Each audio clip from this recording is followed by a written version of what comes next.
This is a Huddle Sports Network broadcast. You can find us on Roku TV, Amazon Fire TV, Facebook, and of course YouTube. Get all your NFL news here first.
Good evening, everybody, and welcome to WCFL DolFans Talk.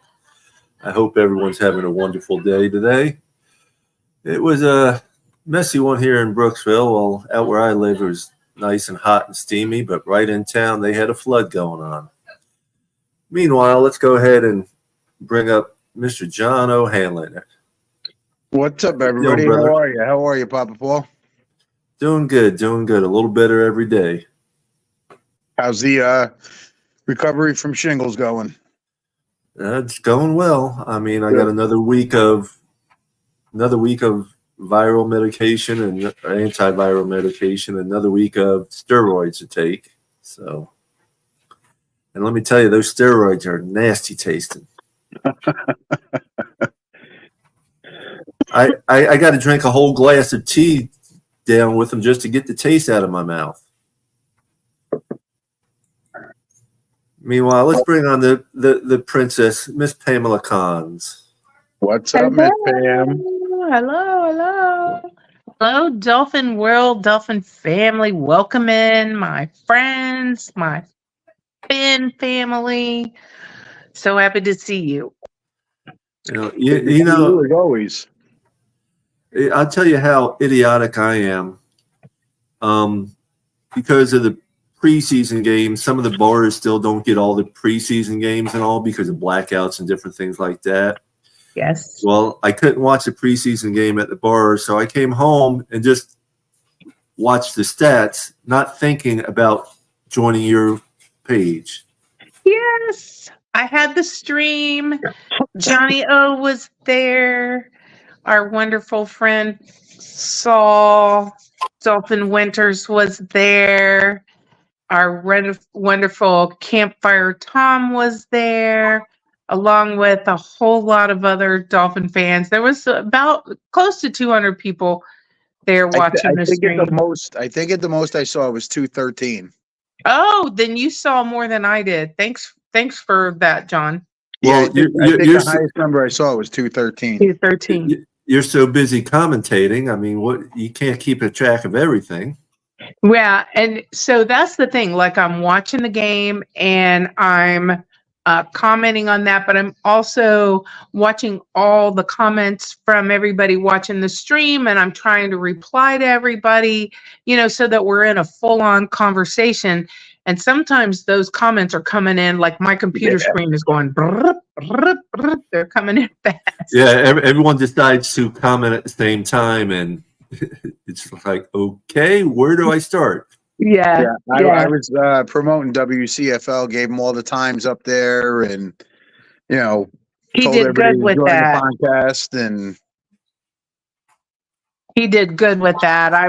I was definitely telling him, thank you for doing that, because this podcast has so much information. Plus, we're all such a close Dolphin family, and you guys have so many wonderful guests on. And so I was happy to have that out on the platform, and I was glad you remembered to do that, John, and you did a great job with that.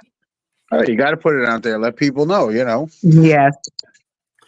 Well, next week, for everyone interested, As of right now, we will have OJ McDuffie on next week. So if you want to come in and join us and watch that, OJ McDuffie will be on next week on our 8 o'clock show. Tom and Dolphin Winners will be here shortly. You know, the working people that pays all our taxes like you, John, you know, for us retarded people, I mean retired people. Stop.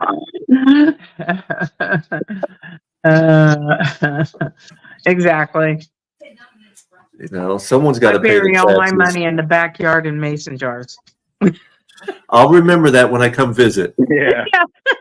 Yeah, I'm bringing a metal detector. There you go. You'll be sad. It won't be fun. So good to see everybody out there. We got my brother, Mr. Paul. We got, of course, our great Raphael, who's always here, and Chef Jew and Frost. That is, you know. So we love having you guys out there. Thanks for being here. If I missed you, I'm sorry. It's not because you're not important.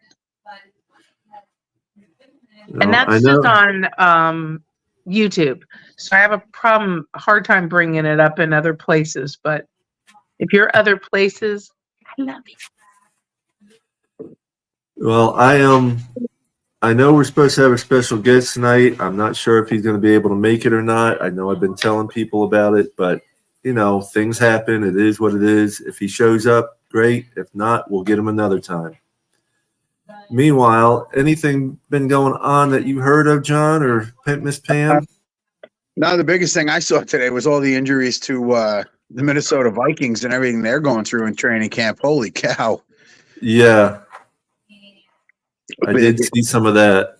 Oof. I mean, we have injuries, but a lot of it, I think, is, you know, they brought Phillips off the pup so he can practice. Nice. I think most of the time it's just, you know, precautionary measures. I will say one thing for people out there. If you're on Facebook scrolling and you see an article and it's got Dolphins and stuff on it, and the tagline on top is just part of a sentence, please don't click on it. It's spam. It's garbage. It's not anything that you want to get into. What they're trying to do, I don't know whether it's get information out of you or stuff. But if it's not a full sentence and telling you what the article underneath is actually on, don't click on it. What's up, Michael Exactly. Winters? Your Hey, cousin, Michael. your brother from another mother will be on soon. Matter of fact, nope. Oh, we got Mr. Polk joining us. How you doing, Crazy Dolphin? Hey, Mr. Hello, Polk, my how are brother. you? Good evening, Papa Paul, John, and my sister Pammy. How's everybody doing? Everybody's Good. doing well. We're all here.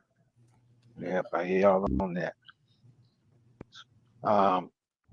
We did make a pickup today. We picked a defensive tackle. Last name is Cooper. He's Yes, he's from FSU or UDFA. Right. Exactly.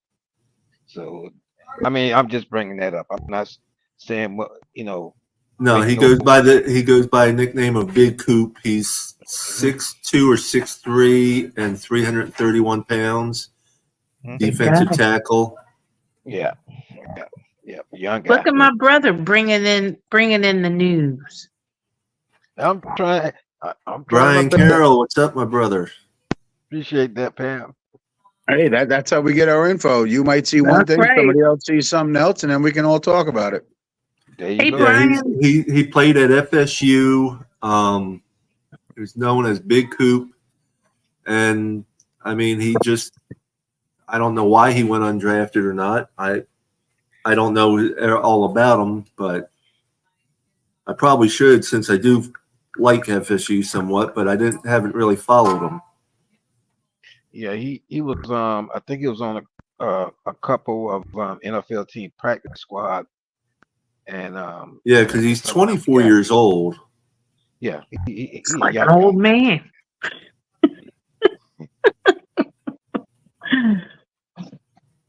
Yeah, You should know him, right, Papa Paul? That should be right up your alley. Well, I I don't really follow FSU football like my father-in-law does. Of course, he Oh, okay. graduated.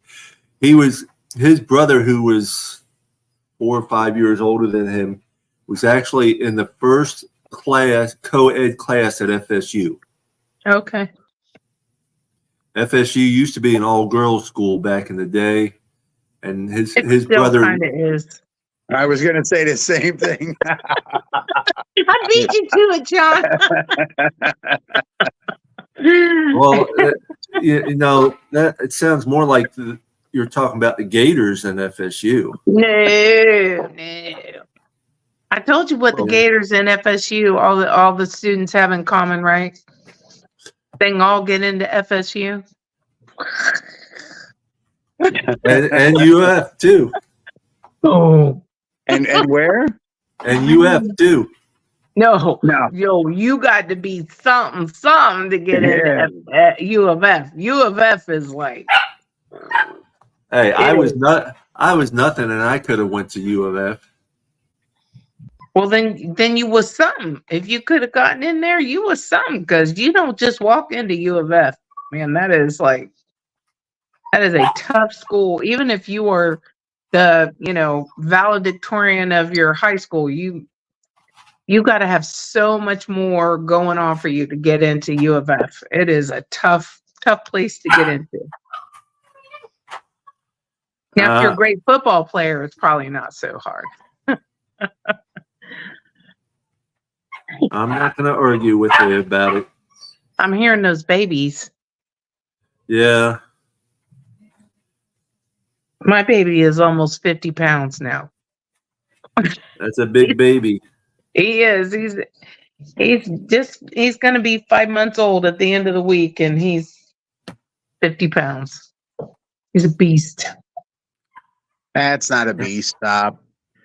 That's an average sized dog. An average. Oh, I'm telling you, he'll be 100 pounds. And Lab, when they get to 100, that's when they become beasts. He'll be a beast. He's that big. I had a friend who had one at 190 and another one at 250. What kind of dogs were those? Mastiffs? Yeah, bull mastiffs. Yeah, they had to have been, because Labs just don't get that big. They're not. No, even a male lab tops out, usually if they're in good shape, right around 90 to 100 pounds. 90 to 100, yep. I think his dad's about 100 pounds. Yeah. What's funny is the Ridgeback. Oh. The Ridgeback, the males are actually smaller than the females. Wow. I didn't know that. The Ridgeback males weigh around 80 to 90 pounds. The females can weigh 90 to 100. It's one of the only dogs that are like that. Wow. Well, it's probably one of the only animals on the planet. Most of them aren't like that. Yeah. Yeah. But you got the male seahorse having the babies. I don't know that much about that. That's a conversation we don't need to get into. Yeah. He identifies as a female. As of right now, I will be down Saturday, Michael Winters, for Saturday's game. The wife and I already have the hotel room booked and all. Nice. We're staying at Shula's on this one because it was only $112 a night. Wow, that's a deal. The steakhouse will cost you twice that. Not quite, but it's not cheap. But it's got good food there. They do have good food. Even though it's not Shula's anymore, but they still have some of, a lot of his stuff in there. We stayed at that hotel. There was one in Houston, and it had a Shula's. It was a really nice hotel, and they had a Shula's steakhouse in that hotel in Houston. That was when my husband got the our NASA award. And the steakhouse was nice. Raphael just said the new defensive tackle started in Seattle on the practice squad, and then the Eagles practice squad, and he only lasted weeks on the practice squad. Okay. So it is what it is. We'll see. Different teams have different schemes and plans, and you never know what might work for someone. Well, plus too, at 24 years old, maybe he's grown up. He's a little more mature physically. He might be better. So you never know. I mean, right now it looks like a body filler, but who knows? Yeah, Michael Winters, as far as I know, I am parking on the west side because I guess the east side is still closed up as of right now. East 12, 22, and 32 are open, but there is construction at the gate, so you can't get in there. You have to drive around the entire stadium to get to the east side. So Holly and Maria decided that last week and this week they're going to tailgate with West 25 with Papa Pump and all them guys because they've known these people for years, but we tailgate in different areas. So then I'll probably do the same. I don't know because that's like the opposite side of where I sit and stuff, but it's and the wife's got a bad knee still, and that takes a long time to get over what she went through. So we'll see. So I got to think about that. But Miss Pam, yes, because you and Mr. Polk don't know, I will actually be attending my first ever regular season away game this year. Nice. Where are you going to? We're going to the Houston game. Nice. Houston's a kind of a cool city. It's a big city. We lived out there before. We lived out just west of Houston. We know all about it and stuff. I've been to the stadium for a graduation. Nice. But yeah, I spent a little time out there in Houston. You did too, Mr. Polk? Yeah, it's nice. Yes, it's very nice. It's nice. It's the only city. You know how some of your bigger cities have one or maybe two loops around it for driving around it, so you don't have to go through the middle of the city. Yeah. Houston is the only city in the North America that actually has 3 loops around it. I remember the 610 loop. I don't remember the rest of them. 610 is like one of the original ones. There's a new one that's way out, and there's parts of it where they had people doing test runs on it at first, doing like 120 miles an hour and stuff. Now, how long have they had all 3? Because I was out there in 90. No, the third one was just completed around, I want to say around 2014. Okay. Yeah, because when I was out there in the summer of 93, we spent 3 weeks down there. And I remember the 610, but I didn't remember there being any others. Yeah, 610 is the outer loop one. Yeah. I was out there 82, 83. Well, you know why they put that loop around it, right? Is because Houston was smart enough, the people that ran the city, seeing what happens in New York and Chicago and LA and Boston and stuff, and they said, hey, we got to have a way to get around the city instead of having to have all this traffic inside. So they built the 610 going around it so you could be at one end, get on, drive around, and then get off and be closer to where you wanted to be instead of sitting in traffic. And you know what? It still doesn't matter. It's all backed up sitting in traffic for hours. Yeah. It is. Like it's a lot of traffic. I was there in the summer of 93. No. Well, I know summer of 93. From 2008 till 2015, and that was right, it was like 14, 15 when they opened up that third loop. It was 6 lanes wide, 2 sides, both sides of the road had 6 lanes, east, 6 lanes west and stuff. And it was like a parking lot still at times. Yeah. It ain't in LA though. LA is so much worse. It's one of the worst cities to try and get around to. If you're in any type of a hurry, forget about it. Forget about it. Yep. Although I did pretty good there. There's a lot of nice things there and stuff. Don't get me wrong. It's a beautiful place. Yeah, I mean, the Houston Zoo was absolutely gorgeous. We stayed about 45 minutes south of there. We were in Galveston. Galveston, what a cool place. Now that's a great place. Sugarland and Galveston. We were my sister used to live right off the San Bernard River. I know where all that's at. I stayed in Brenham and in Sealy. Sealy's home of Eric Dickerson, Oh, okay. and Brenham is home of Bluebell Ice Creamery. Oh, wow. Oh, wait a minute. Now you stepping on some toes. Now that's one of my favorite ice cream. It Hey, is a good mine one. too. My favorite. See, I eat a lot of different ice cream, but 90% of my ice cream, I put chocolate syrup on it. I love my chocolate and stuff. Mm. But they have one ice cream that I will never ever even try chocolate syrup with, and that's the pumpkin spice pecan ice cream. Yeah. It is too good to even think about putting chocolate syrup on it. Don't mess with it. Pepsi. I can tell you, I did not eat ice cream for 9 years. 9 years, I could not face ice cream. I was pregnant with my older son, and I got sick on ice cream, and for 9 years, Oh, Nope. Well, nope. there Just couldn't do there was a time when I was a kid. My mother and father had a restaurant, and of course I could eat whatever I want. I ate so much chocolate pudding, I got sick. I didn't eat chocolate pudding for over a decade. Right. That's funny. That's funny.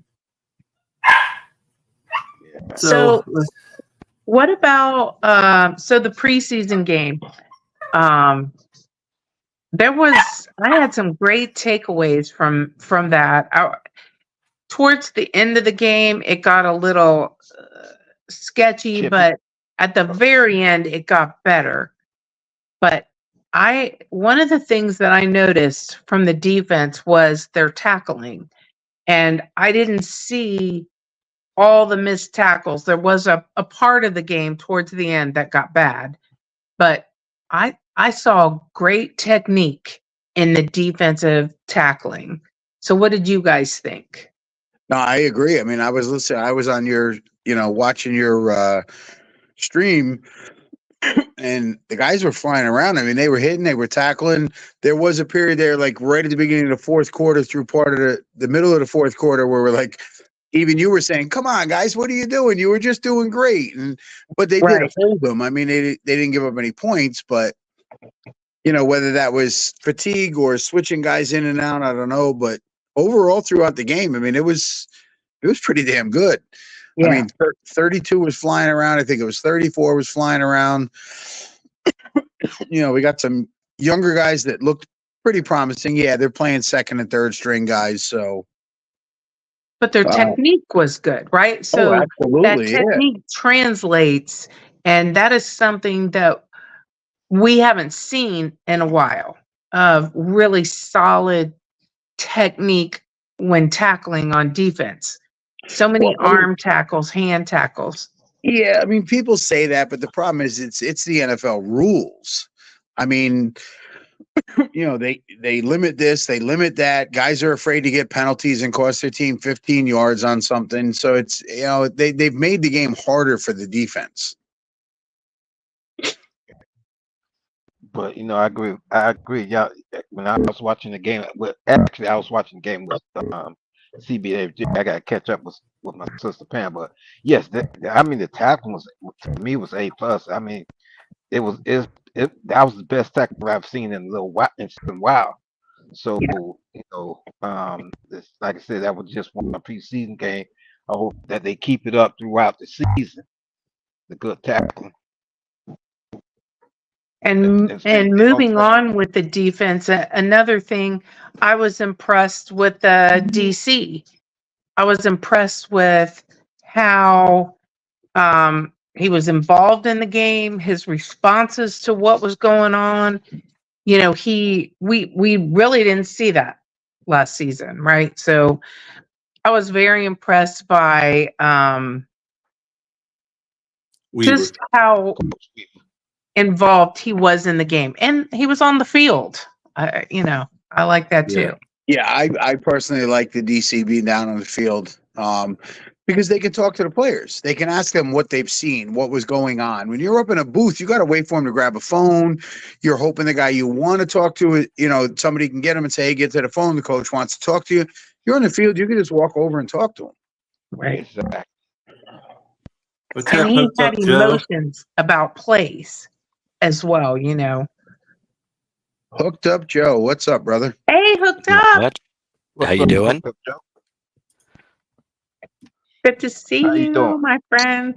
Hey, there's a face to that voice. Look at that. We only see it once in a while. I just want to Miracles let do Pam happen. know I had the most fun I've had online in probably years watching that preseason game. Just being able to real time chat with everybody and have the same exact thing you're seeing at exactly the same time and not have the weird delays that you always have everywhere else. And Right. just the people that were there and just the whole atmosphere. So I was the Joseph that was on there making comments all the time. And we had a great group, didn't we? Like we had a great group. So you go by Joseph on there? Yeah. Yeah. All right. Now So I know Joseph my, Francis. my, mine on there is Johnny O. Johnny O. Oh, Johnny. We I wanted won't, to we say won't get thank into you, that. and it was awesome. And I'll be there this week too, Yeah, for that- sure. Oh, good, good. Yes, I'll be Saturday. I have now. I've got to look and make sure it's on locally for the following week. We'll see what I may have to do. Last year, I had to go down to Vero one time to watch the preseason. I got a motel room and I harass those people so bad. So you're sure I'm going to get the game? You're sure your Wi-Fi is going to work? I had the manager calling me going, yes, we gave you the premium Wi-Fi. You should have no problem. So I do what I got to do to get that game. But this week I'm supposed to have the game on locally and I'll be streaming it just like last week. On Facebook or YouTube? Facebook. Yes. In the Facebook, okay. Facebook group. Yes. Forever Dolphin fans. I'll put it down here in the comment section. It's Forever Dolphin fans. It's a Facebook group. You have to request to be in the group. And if you request, we will obviously let you in. But we do check people. We don't let just anybody in. And sometimes I think maybe good Dolphin fans don't make it in. But if you know of somebody that didn't make it in, that's a good Dolphin fan, just let us know and we'll let them in. But yep, I'll have the game on Saturday night. And I went in. I couldn't believe, like, I couldn't figure out how to get my tablet to zoom in. So I had to put the tripod really close to the TV and it was like in the middle of the room and the dogs are walking through and it's like, oh my gosh. Yeah, about the third quarter, your dog started barking or no, playing with a squeaky toy. Yes, the squeaky Yeah. toy. Oh goodness. But Yep. that's And cool. It then makes it like you're watching the game with somebody, and their dog has a squeaky toy. You know, Right. it's just it's cool. I like it. Yeah, it's like It's- sitting in your it's own funny. living room if you got dogs. Yeah. That's right. And that's what I always say whenever I start my stream, everybody come on in, get a space on the couch, what you want to drink. You know. Come on, what you want? Yo, are we friends on Facebook?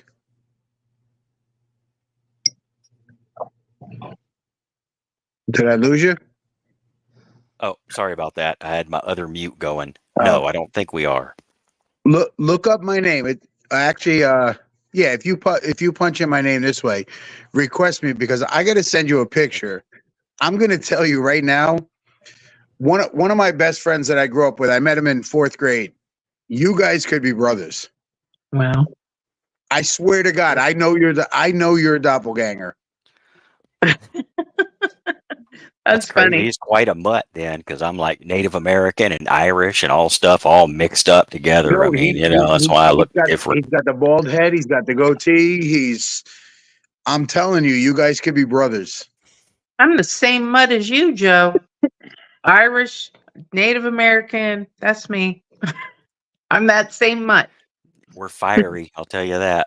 So now everybody knows how come I get crazy sometimes, So there it is. There you go.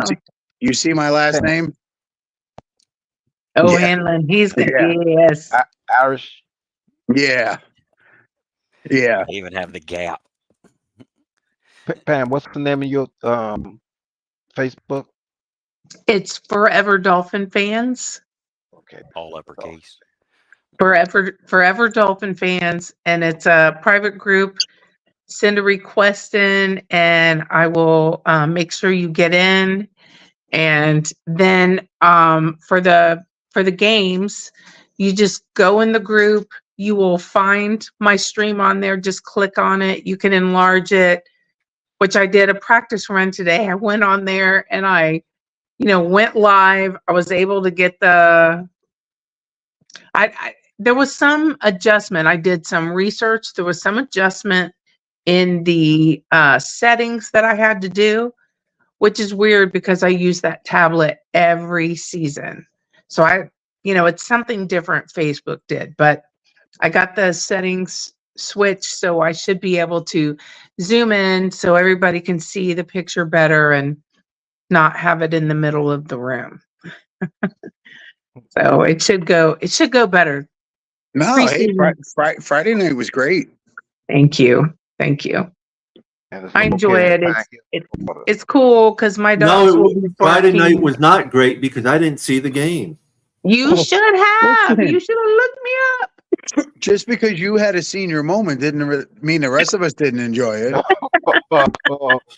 That's me. Woo! I'm just a old senior citizen. I do get my senior citizen discount at Denny's and other restaurants, so I'm proud of it.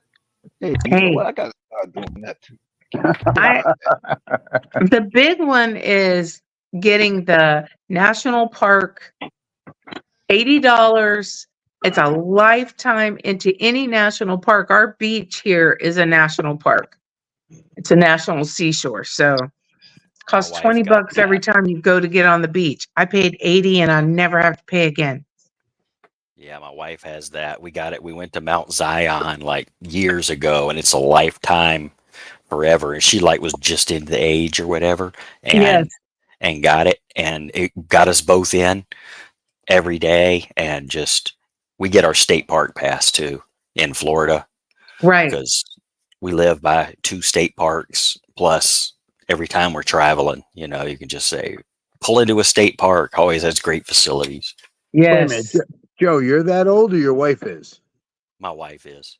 All right. I was going to say, you don't look. She's got pretty her a old. young man. I'm pretty old too. My husband's married to an older woman. My wife's 3+ years older than me. My ex-wife was 9 years older than me. Ooh. Cougar time. I believe Paul's wife's older than him, right? Yeah, almost 2 years. Yeah. Yep, she robbed the cradle. Rob the cradle. All right. There he is. What's going on, people? How y'all feeling? Clarence, what's up, brother? How are you? Yeah, And I'm not feeling rubbing damn froggy. paradise. Hey, look, man, just got the house locked up. Everything's cool. Mom is good. So I went to come. I've been watching y'all since 8 o'clock. I'm laughing. I've been Well, laughing. yeah, the whole because time. you just got home from work. You got to get everything settled. Yeah, man. You know, I got to comb my hair, part it back, and all that stuff, John. You know that. And then hang it back on the hook. And I'm 4'11", 110 pounds. Oh, No. listen, He Look, puts it on, he combs it, he parts it down the middle, and then he puts it back on the hook. thank you. I appreciate that. What's going on, Raphael? What's going on, everybody? But yeah, I've been laughing about the FSU jokes and everything. Oh That boy, was good, right? Right? I was like, wow, I said it's getting kind of spicy in here. Ooh, All right, I'm you always want spicy. a good one? I'm listening. Papa Paul calls me yesterday to tell me that he booked his trip for Houston. Right. So and it's his first ever Dolphins away game. Correct. And I'm going to that game. So I said, I never thought I'd say this in my life, but I get to be there when a 58-year-old man gets his cherry popped. Yeah, there you go. There you go. Hey, listen, man. It's special, But he wouldn't say that to my wife because it's her first away game too. I was not He's saying a that to smart Nancy. man. Hell no. He's a damn good smart man. I mean, that is the smartest thing not to say to somebody's wife. That's Yep. right. Hey, but she was laughing anyway. I know she was. That's funny. That's funny. That's a good one, John. I want my first. I've never been to an away game. The only away game was a preseason game, and it was in Jacksonville. Which, by the way, Jacksonville is a great place to go to a game. Yes, I've Mhm. never been there. I've been to away games for preseason, but never a regular season away game. Me neither. I've never been to a regular season. I want to go to a Jesters game. I want to go and harass those people the way they harass us Well, in see, our own stadium. Miss It's Pam, different, Pam. It's different in New York than it is in Yeah, Florida. it I can promise you that. Miss Pam, you actually should go to the Atlanta game next year. I probably will do that. That's half my heritage. I have family in Georgia. That would be fine. I'd go with my cousin. I'm looking at going next year, but it's going to depend on when it falls in the schedule, of course. Right. No, I'm going to that one. Well, we're going to be out of the country for a couple weeks, 3 weeks, really. Right. So Yeah. Nice. Yeah, I've never been to the ATL, so I definitely want to go to that game. I'm with John on that. I've had people that said they've gone to Atlanta and had a blast. So I'm like, I would like to experience that. I think the game would be a lot of fun. If I'm correct, we have the Atlanta Miami Dolphins club down there. So I already know that they probably have something also. Well, Yeah. Scott Howell runs the club down there. He took it over for a gentleman years ago that ran it for many years. He does a huge watch party every Sunday. Okay. My buddy Jake, who used to live one town over from me in Jersey, moved to Cummings, Georgia. He drives down to the watch party every week when he can. But we've already made plans. We're going to that Atlanta game. I'll fly down and stay with Jake and go to the game and stuff. And most definitely. Nice. Definitely. Atlanta, that is, of all places to drive, that's the worst place I've ever driven. I've driven in New York City, I've driven in LA, I've driven in DC, all these places, but Atlanta, phew, I'll take my mean truck with me when I go there. Yeah, that's what Jake says. The traffic is unbelievable trying to get out of there afterwards. New York is an experience by itself. I remember being in a taxi cab in New York City in 1999, and that was an experience I'll never forget. Driving in LA is nuts too. That's bumper to bumper traffic. And DC is just like Philly. Well, Literally. because so I noticed in DC the thing is the streets are narrow, they're small, right? And then all of a sudden it's telling you to go straight, but straight is over there.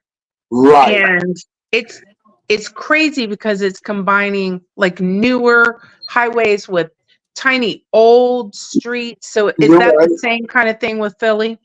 You're right. I mean, there's a lot of narrow, small streets in Philadelphia, but Philadelphia, it's easy to navigate around.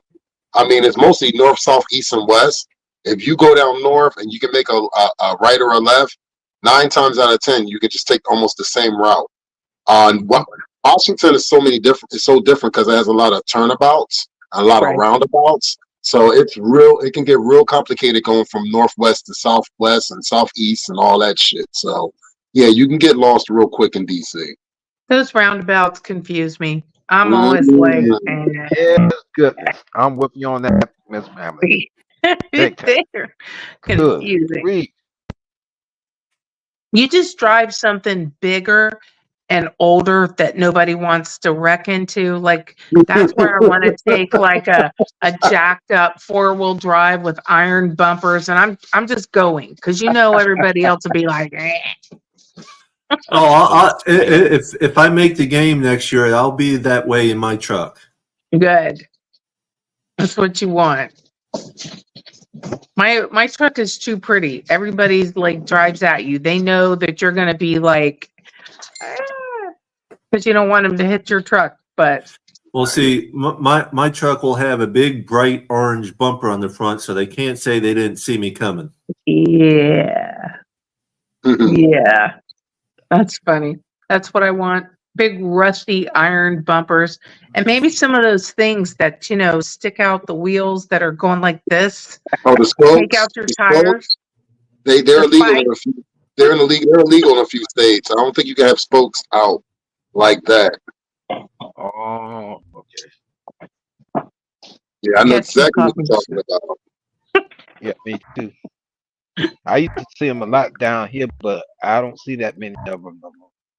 So I guess the law done got to that. And Probably. also, yeah, also too, some of these trucks used to be so jacked up off the ground, they're not so high off the ground anymore needed. So I guess they tighten up on that also. Yeah, I got a nice pickup truck myself. I think it depends on where you live. Around here, there's lots of way jacked up ones. This is totally, the southern What's up, influence Paco? in Florida. It's definitely, Yeah, good evening, Taco. Hi, Up in the south. Taco. I don't know where So winners as you get just to went. center Florida, it's south. Well, did y'all see that Chase Claypool got put on IR for Buffalo, so he won't be able to Yep. do Yeah, it? he's probably gone. Wow. Yeah. Yep. Yep. The experiment keeps rotating. Wow. I was hoping he'd stay because the Claypool curse is real. So I was hoping he'd be there all year. Right. Right. But you know what, hooked up Joe, maybe he may have success if he go and play football in Canada. Maybe his luck will change. Wow. And That's a shame. I do love the fact of Jalen Phillips quieting down concerns over his early return to the Dolphins. I Listen, mean, they're not going to push him. If he feels good, he'll play. If he doesn't, he's not gonna. well, no, I mean, of course not. He's But also, as a young man who wants to he get out there and play, he wants to push himself, and they're going to have to keep him from doing it before he's ready. So Right. I know that's what he wants. as he said, rehab was a test of his patience and opportunity to become an even better player. Yeah, and you got to remember he's in a contract year too. So Yeah. after this year, he's either going to get paid or get cut or get let go. Because I mean, listen, I love the kid. I hope he's around for a long time because he reminds me a lot of Jason Taylor, Cam Wake, same type of guy. Yes. Yeah. Yes, I definitely see a lot of Jason Taylor in him, the way he plays and stuff. Yeah. And I think out of the two, I see the Cameron Wake in him. It's a little bit different than the JT. Full on aggressiveness and talent by both of those guys, but a little bit different with Cam Wake, and I kind of see that in Phillips. I mean, seriously, Cameron Wake is totally one of my top favorites as a Dolphin. And, he doesn't have a lot of history going back, but what he did coming out of the CFL and, being the number one defensive player out of the CFL and then coming in and just doing what he did, that was a man that was not going to be deterred. I just love everything about Cameron Wake. Yeah, he So, was I mean- on a mission. Yes. He was on the mission. If I'm not mistaken, he was from Penn State. If I'm not mistaken, he went from Penn State to Canadian football. Yeah. I think that's right. Right. So I don't know all the details what happened when he went out of Penn State. But like I said, I'm just glad he exploded when he came to the Miami Dolphins. Gave us a lot of good years and what happened. Yeah. Yeah. I just loved him. He was so exciting. And Jason Taylor is definitely one of my favorite players. Of all players, I have more Jason Taylor jerseys than I do anybody. So I totally love Jason Taylor. So don't get me wrong that I'm slighting him at all. All right, What's that? here's a question for the panel. Who is your Mount Rushmore of Dolphins? Could be player, coach, whatever. Miss Pam, who's your top 4? So I did this with Shape Yeah. when I did his show the other day. And you know, for the Dolphins, you have to have Shula on there, right? You have to have him. And Larry Zonka, like we had a lot of great running backs, but Larry Zonka ran people over. And you know, if you're younger and you never saw him play or haven't seen a lot of film on him, Larry Zonka has got to be there. And you can't have a Miami Dolphin Mount Rushmore without Dan. For me, it just doesn't happen. But then that fourth face, it's got like 4 or 5 faces, because when I think of the Marx Brothers, when I think of, Jason and Zach and Cameron, there's so many. It's such a hard question, right? But I definitely have my 3 that have to be there. The Zonk and Shula and Dan, and then it's like has a 6-headed monster on the 4th head. All right, Mr. Polk, who's your Mount Rushmore? Well, one thing I have to agree with Pam is definitely got to put Don Shula in there. Dan Marino, of course. I'm gonna go a little different route. Ricky Williams. Oh my goodness. That 4th person can be anybody.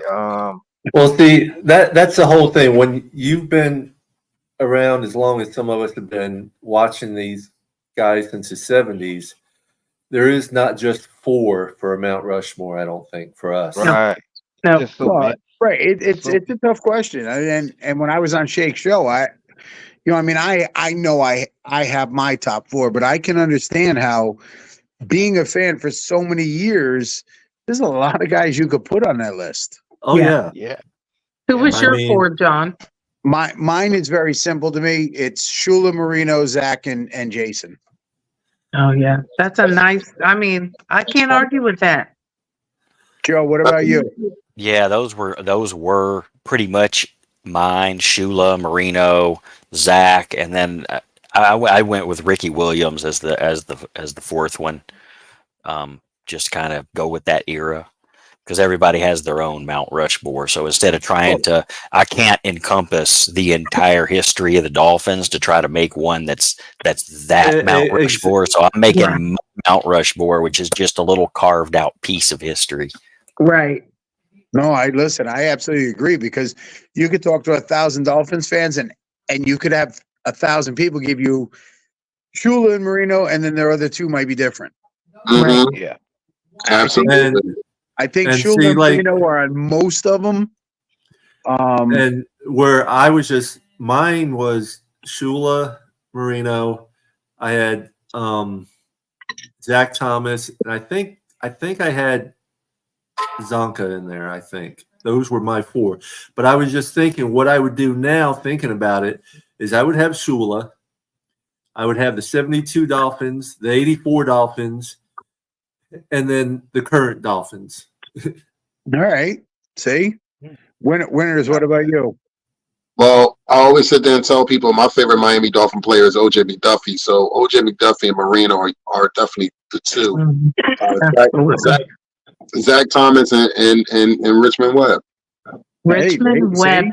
Oh gosh, I love me some Richmond Webb, and it's so hard to pick that, especially like Papa Paul was saying, the history of going back, especially if you've been a fan as long as I've been a fan and been watching as long as I've been watching. Because if you haven't watched Larry Zonka film, or you don't remember watching him play, you need to go and look, because that's right. That's right, Mr. Polk. He was a monster. And he didn't have to juck and jive and look for a hole. He No, made the hole. he was He different. was the hole. Well, Yeah, the way I put Richmond Webb in my eyes, when he played, he was the king of the O-line. that's why I said. That's why I got him in my top 4, because that man, number one, he's definitely well overdue for getting in the Hall of Fame. Oh gosh, it makes me sick. Especially when the Pro Bowls meant something back then. No disrespect to the thing that make the Pro Bowl in the later, and now in the present. No disrespect to any of them. But the Pro Bowl was different back then. In the Pro Bowl, they actually played. They actually tackled each other. You know what I mean? So that's a huge point. That is such a good point. Real quick, we have a little less than 8 minutes till we finish up with Huddle. But in the meantime, since we're talking about Richmond Webb, there you go. You're invited. Family game night, September 7th, 2024, 6 p.m. until whenever, in support of Richmond Webb for Hall of Fame campaign. Games, alumni appearances, autographs, food bar, podcast. Marriott Maritime Hotel, 2161 Maritime Boulevard, Fort Lauderdale, Florida, 33312. Scan for I room wish discount. I could make that. Oh my Me gosh. too. How you think I feel, Pam? Me too. Couple of things on that, Papa Paul. Yeah. If you go to Maria Caraballo or Allie Goodman, they're looking for 20 to 30-second videos so they can submit them on why Richmond belongs in the Hall of Fame. The second little bit of information, that picture there, I believe, if I'm correct, was a combination of my idea and Allie Goodman's idea. All right, Allie. Yeah. When Maria contacted me, I said, why don't we have a T-shirt made up with Richmond on the front in a gold jacket? Not the Hall of Fame jacket. Don't put the patches on there because he's not in, but just a gold jacket. And I believe it was Allie Goodman, because there is a committee right now of, I don't know, 4 or 5, 6 people that are spearheading this, trying to get Richmond in. Absolutely. Well, John, we will be going live with our podcast right at 6 p.m. Yes. Man, I don't know. I might have to try and figure out how I can do that, because Listen, if you can make it down, we'd love to have you. I love him. And to me, when you talk best offensive lineman, he is the best Miami Dolphin offensive lineman, hands down. And when you talk about top echelon in the NFL ever, he's got to be up there. The man was incredible. 7-time Pro Bowl already. I don't know. He's a 7-time Pro Bowl, All-Pro, All-Decade team, protected Dan's blind side for all those years, and somehow he hasn't made a Hall of Fame. And it's because he's a Miami Dolphin. I hate to say it, but that's why. Because if he was a Bear or a Cheatriot, he would already have been on there. And it makes me mad. I have a Richmond Webb jersey. Like, I'd be glad to do one of the 30-second videos, because I have a Richmond Webb jersey. I love Richmond Webb, and the fact that he's been snubbed so far from that. And Dolphin winners, you are 100% right.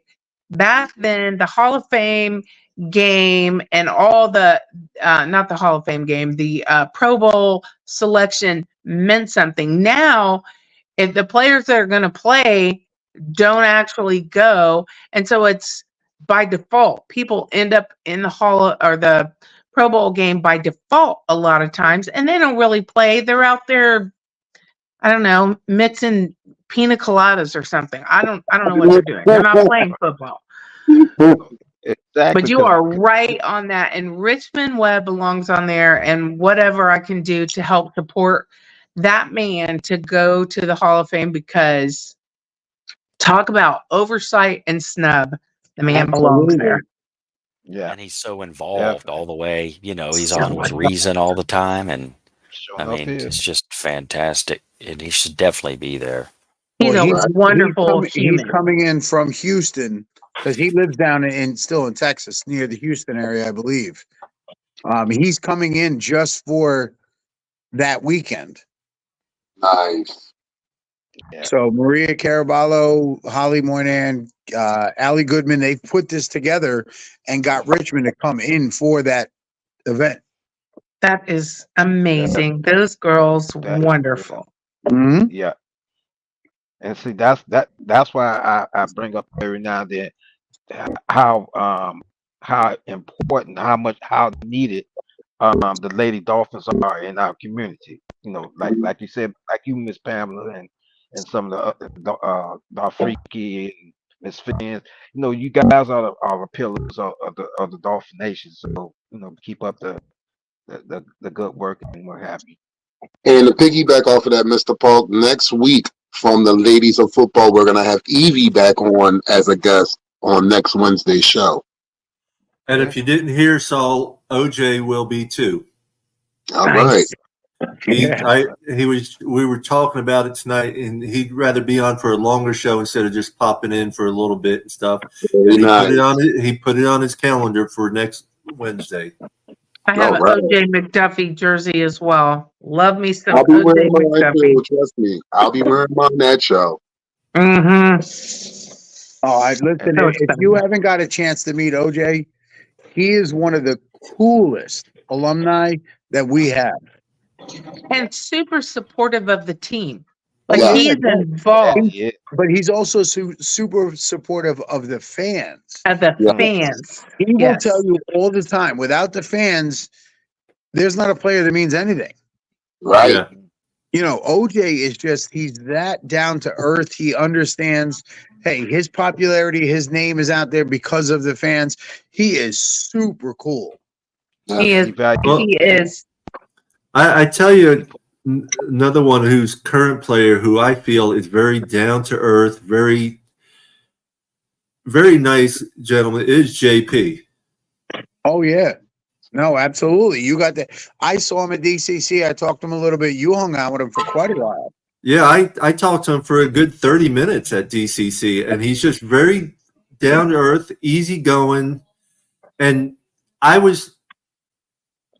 know I'm in a lot of ways I'm a hard guy to forget and everything, but I was still shocked when he recognized me at training camp. Nice. I wasn't sure if he would, because he sees thousands of people coming up to him Sure. all the time and trying to talk to him and stuff. But he sat there at training camp tossing the football back and forth with people in the stands, people on the sidelines, everywhere during training camp when he was still on the pup. Just signing autographs for everybody that he could, you know. I mean, he's just a down-to-earth, good-hearted human being. And we need more guys like him. Yes. Well, I mean, Yes, we listen, do. Richmond is really cool. I've hung out with Richmond at tailgate. Richmond's He was on the amazing. cruise. OJ is just Was awesome. he on the cruise? Oh, yeah. Oh, yeah. Richmond was there. Well, Richmond came to the fan club weekend last year. Yes. He did.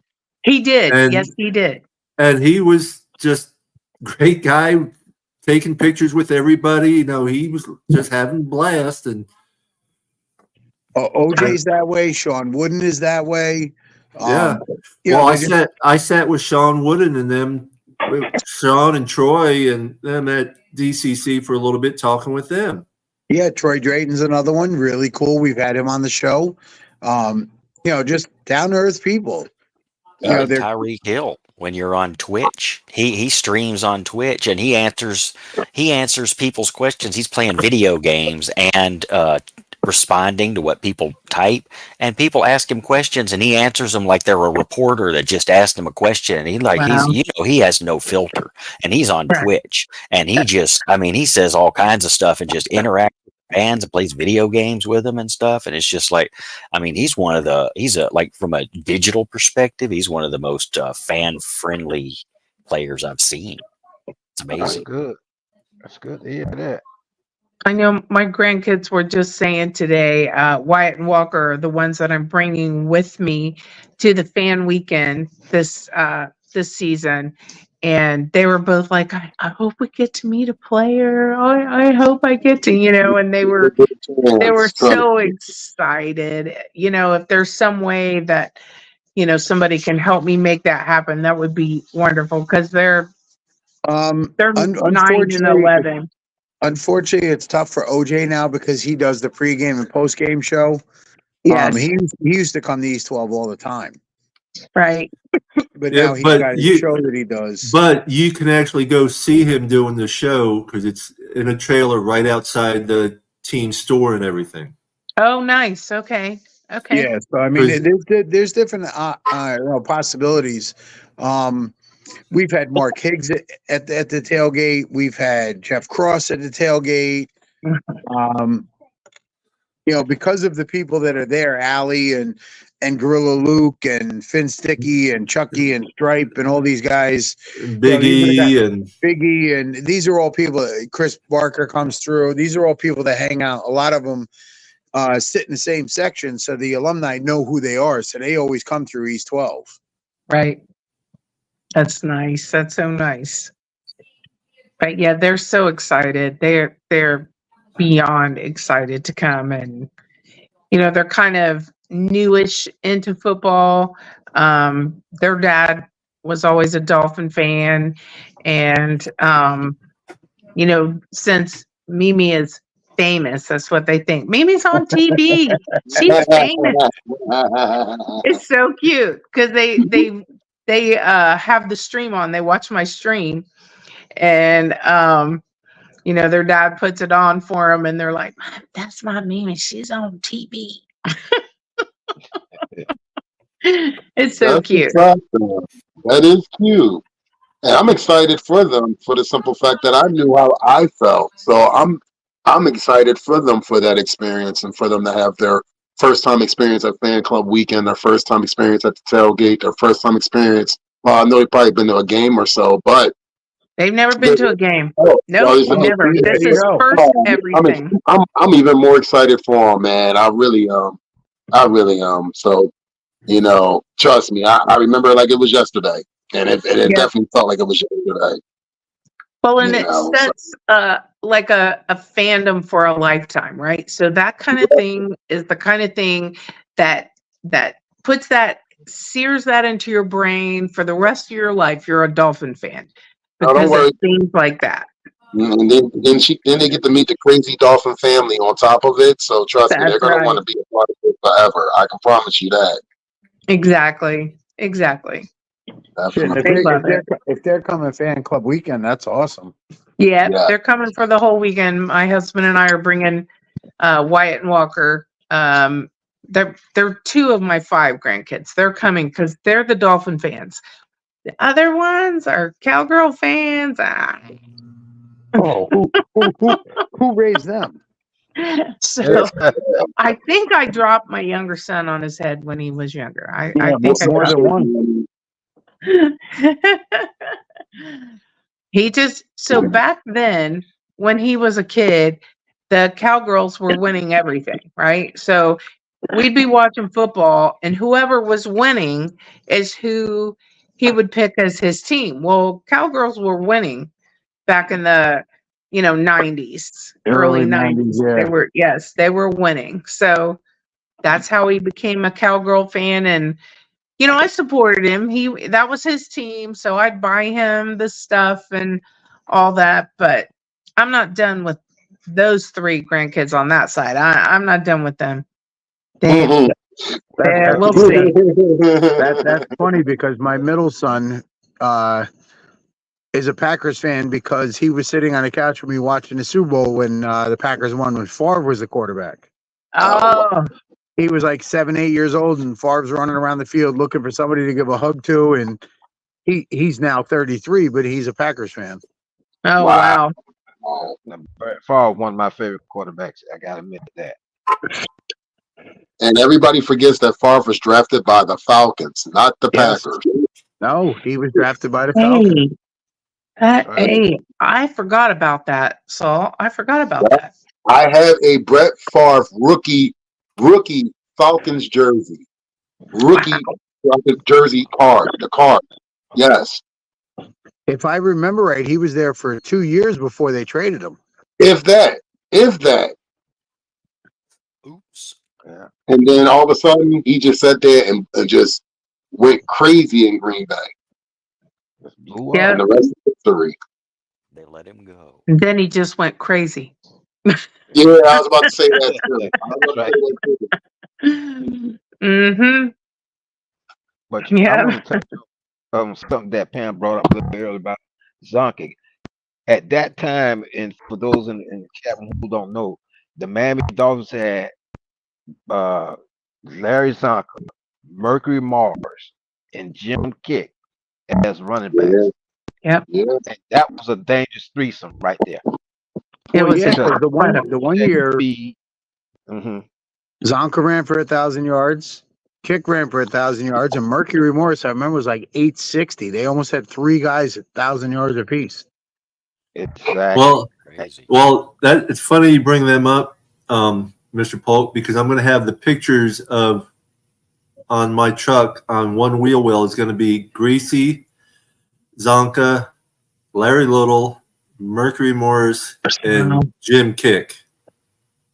Yeah. Those Larry 5 Little are going to was be. I'm at. In fact, my father knew Larry Little pretty well. Wow.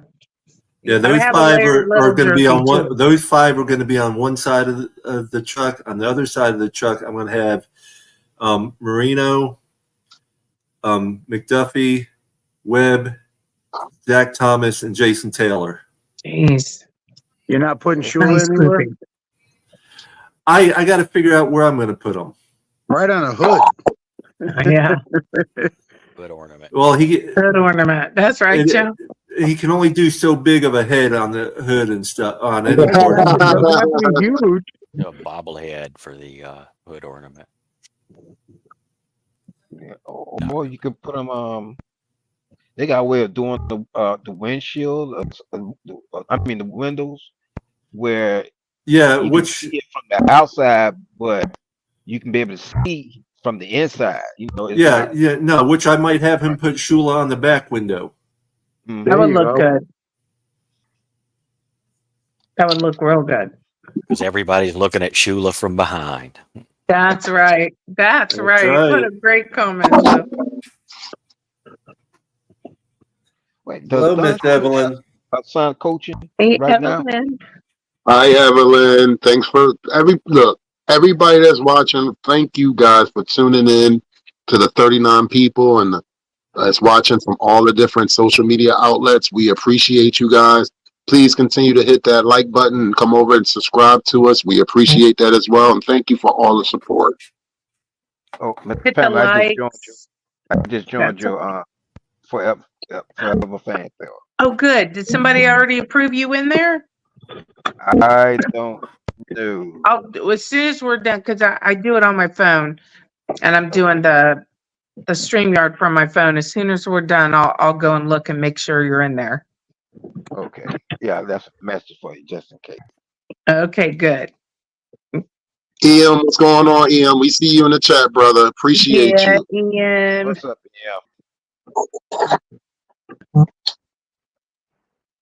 Our friend. Thank you, Ray. Appreciate you, Ray. And Jorge, yes, we love you back, Jorge. 100%. That was great. Hey, Papa Paul, did you get us on a huddle? Yeah, I did. Oh, okay. It was 9 o'clock. I looked up. It was 9 o'clock, and it was just hit removed. Okay.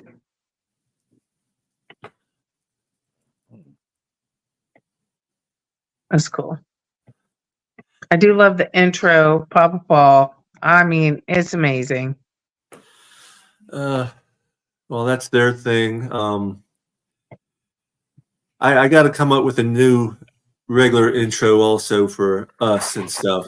We're gonna work on that. We're gonna work on that. We got a couple weeks before the beginning of the season, so we can work on that, Paul. Yeah, I know. I mean, if you want me to, I can come out and sing. I don't know if anybody wants to see that, but I can come out and sing and shit and do it like that. You know what I mean? You know. And I can howl at the moon too. No, listen, if you're gonna do a new intro, the voice has to be hooked up, Joe. There you go. I'm telling you, the man has the best voice. Absolutely. No, He thank you. has that voice, and he has the technical skills. Because look at his avatar. I've seen him spin that dolphin avatar around sometimes. So he has the technical skills. If I'm not mistaken, see what I mean? Yep. Yeah, I don't have any technical skills. I can dye my hair, braid my beard, dance, but technical, no. I can't dye my hair. So Neither can I, Joe. Joe, I have a lot more hair. I have a lot more hair than you think. It's all pulled back right now. All right, so we got to. Here's a question for the panel. What are we looking forward to this Saturday's game against the Commanders, knowing that starters will be playing at least probably a few series? Okay, see, I didn't hear that yet. So thanks for that. I'm going to hypothetically say that some of the starters are going to play a couple series. Okay. Yeah, second to the last game. It's kind of traditional. When they went to only 3 games, it's kind of a weird toss-up, but you don't want them. The final game is clearinghouse time. So, yeah. Right. Right. The boogeyman's coming out of John. There he is. There he is. Yeah. He's got a ton of hair. It's not as long as yours, but it's getting there. Well, I tell you, Long too. what I'm looking for on both offense and defense really is consistency. I want to see consistency with their actions, with their plays. I don't want to see any fumbling around and stuff, or tackling and then not tackling and stuff like that. I want to see consistency all the way through. Well, I mean, it is preseason, so certain things are going to go right, certain things are going to go wrong. You know, they're going to try different things, different plays, see what works. Yeah, see what doesn't. But you understand what I'm getting at. Yeah, yeah. Well, with me, I want to see who's going to what 3 are going to emerge out of the tight end room. I know people get tired of me saying tight end room, but that's my biggest focus this season is see what's going to happen with the tight end room, because I think we're actually going to keep 4 tight ends.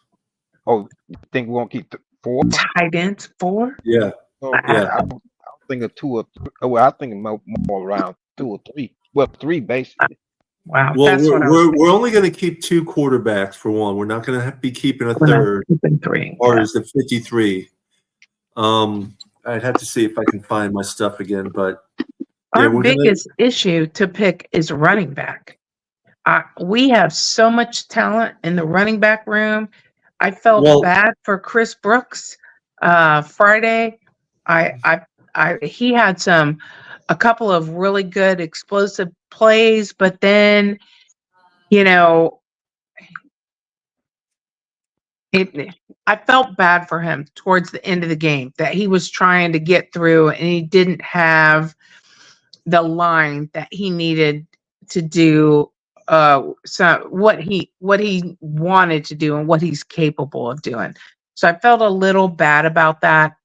But that's our toughest decision as far as I can see. I'll say this. It's a great problem to have, Pam. It's a great problem to have. And I'm going to be honest with you. I say this. I think, and it's just me being hypothetical, I think Chris Brooks makes this team because I think you still need a big body back. I really do. My problem is when you got a rookie like Wright running he's running out out of a ball shooting out of a cannon. And the kid, you can see the speed with him, and he runs with enthusiasm. These are good problems to have. Jeff Wilson Jr. It's good to have a problem where you have to decide: is Jeff Wilson Jr. going to make this team? Is Ahmed going to make this team? We know that Mostert's going to make this team. We know Chan is going to make this team. This is a great problem to have. It really is.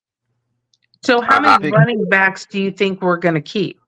4? That's a good question. 4. With Ingold, I think With Ingold, I think 6. Yes. At halfback, right? So got to keep halfback, running back, He does 6. kind of count. Oh, so back you then. think But- 6? Yeah. Wow. I think 5. No, I'm going with halfback and running backs, or the fullback and the running backs, we're going to keep 5. I think it's going to be Mostert, Achane, Wright, Ingold will be the 5th one, and then it's going to be a toss-up. Really, I think we're actually going to keep Brooks, and there's a high possibility near the end of the regular season or right after the last regular season game, we might look at trading Jeff Wilson. Wow. We've been giving him a lot of action so other teams can see, that he's a solid player and he's been playing really good, and we don't have room for him. And somebody that has room in their running back room for, it would be good. We'd unload a little bit of a contract there too. Every little bit helps when we're going to be scrapping next year. Now here's the question. The question mark is with us releasing Tierra Tart, how much money did we save? Oh, barely anything. $5 million, Barely anything. Yeah, 585,000 from memory. I looked it up at the time. It was it cost us $500,000 and saved us $500,000, I believe. You're talking Okay. about Tart. I mean, Is Yes. he a rookie or a veteran? Was he No. a rookie or veteran? He was a veteran. He was a veteran. Okay. Yeah, Yeah, that's what it was. We have 576 dead money, and that's about what we saved also. Okay, here's what I'm looking at as far as amount of people we're keeping and where. We're going to have 2 quarterbacks. The running back and fullback is going to be 5. 6 wide receivers, and that's including OBJ. 4 tight ends. Only 9 offensive linemen, which last year we kept 10. 5 defensive linemen. 8 linebackers. 11 defensive backs, and special teams 3.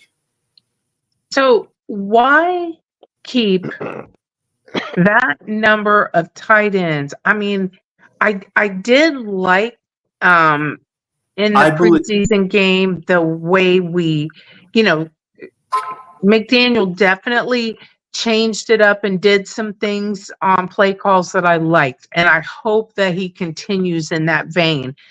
But 4 tight ends.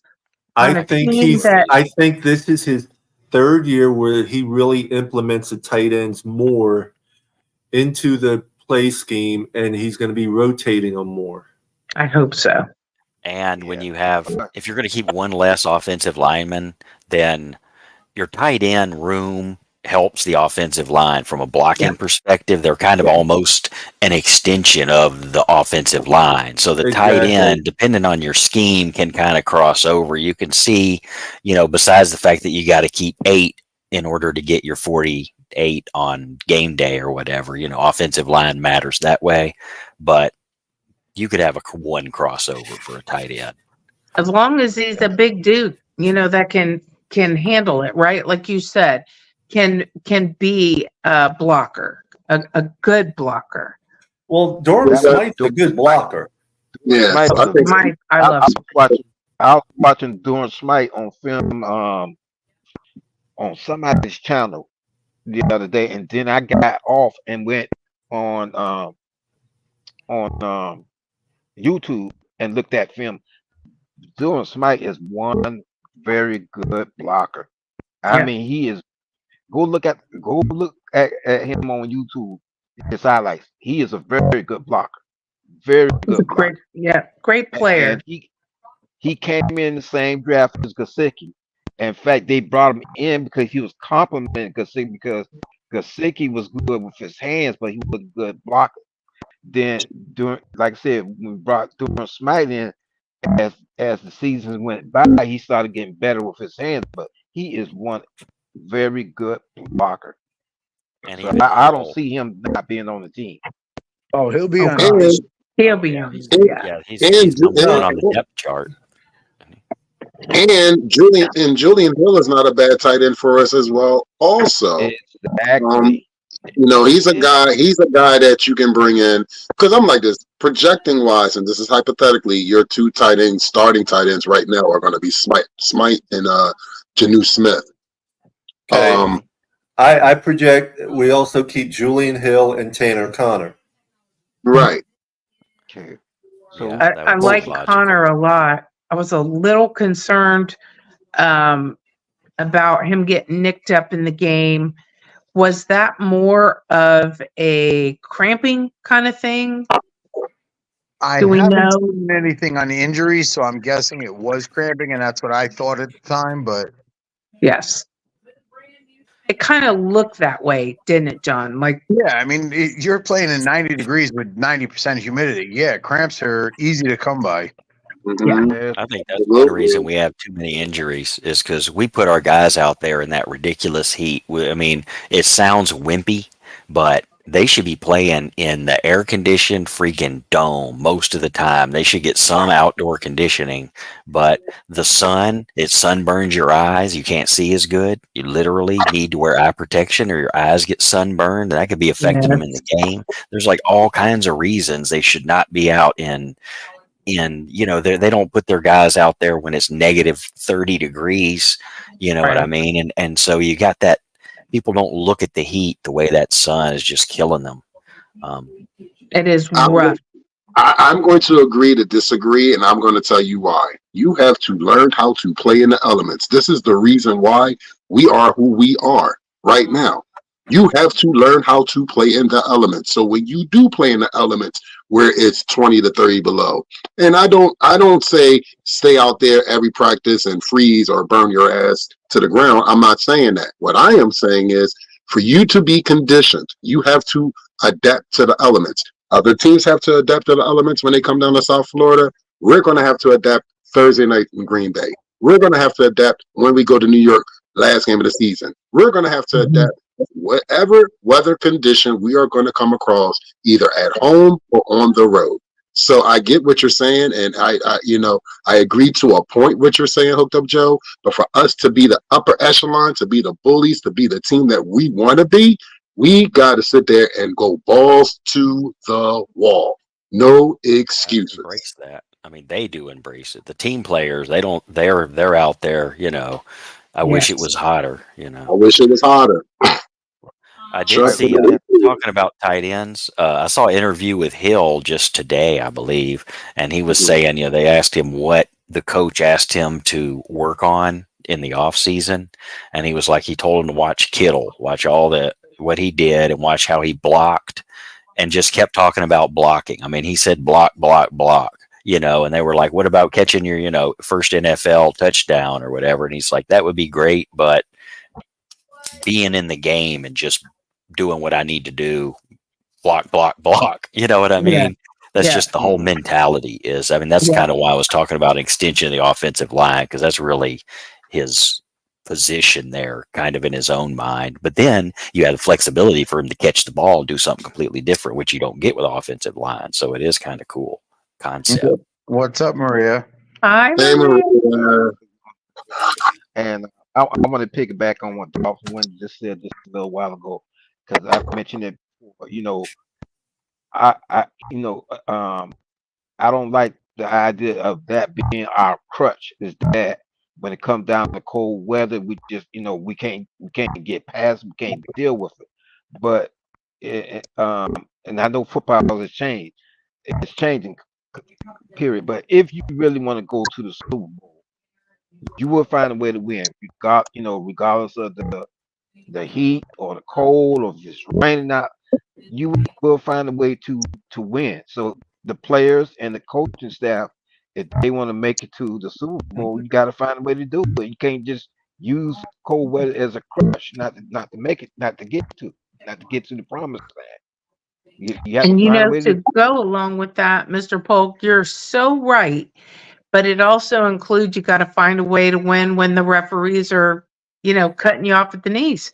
You got to do something. You've got to find a way. And sometimes we've been cut off at the knees. Hello, Philadelphia game, so bad that How I don't know come I what knew to that do. was coming up? How come I knew Well, that was coming up? I mean, that is a prime example there. But so, anyways, I agree with you. We've got to find a way to win, whether it's heat, cold, referees, injuries. You know, you got to find a way to do it. Great teams do that. Exactly. And the Exactly. injury bug is what I'm trying to get at. Is we've had a bad injury bug, and we got to just do something about that. And we all say, well, how do we still have the same strength and conditioning coach when year after year we have injury after injury? And you're like, but then everybody's like, oh, we have the best strength and conditioning, and well, like they did the ratings, and we're like, oh, we get an A+ in strength and conditioning because all the players love it, and it's just. You wonder where's the disconnect. The strength and conditioning coach is actually the longest tenured coach at Miami. And is that a thing though? Think about it, because there was a year not too long ago that we had 19 players out. Like, it was a ridiculous number. So I always want to know about that. Why? Think about this right now, ladies and gentlemen. Right now, the San Francisco 49ers going into the second preseason has over 20 plus players injured as we speak. Wow.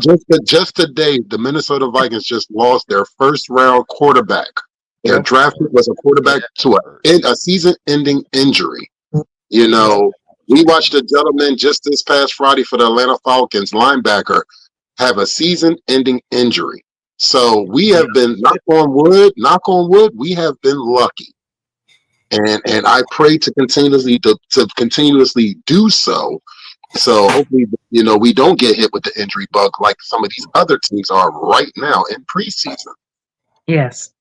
But I just have to wonder, when we had a season like last season where we have so many injuries, it boggles my mind. And when we do it, with multiple seasons and we've had the same guy in there, does he need to change it up a bit? Is he doing his research and doing extra things? Like, part of the problem is we're all Dolphins fans. We only care about the Dolphins.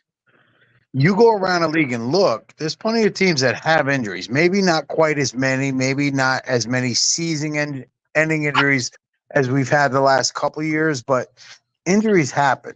We just don't follow those teams. We don't see their we don't look at their injury reports. Right. We're not looking at their injury reports every week. And like, we had the young lady on from Atlanta a couple weeks ago, and it was nice to talk to her because she's basically telling us they have the same problem within their fan base as we do. Yeah. Some people like the Kirk Cousins signing, some don't. It's split. It was like a mirror. It was kind of funny. We were like, wow, you could just replace the team name on that one. Exactly. And I live in Jersey, which is Jets and Giants country, and I listen to the fans here, and it's all the same stuff.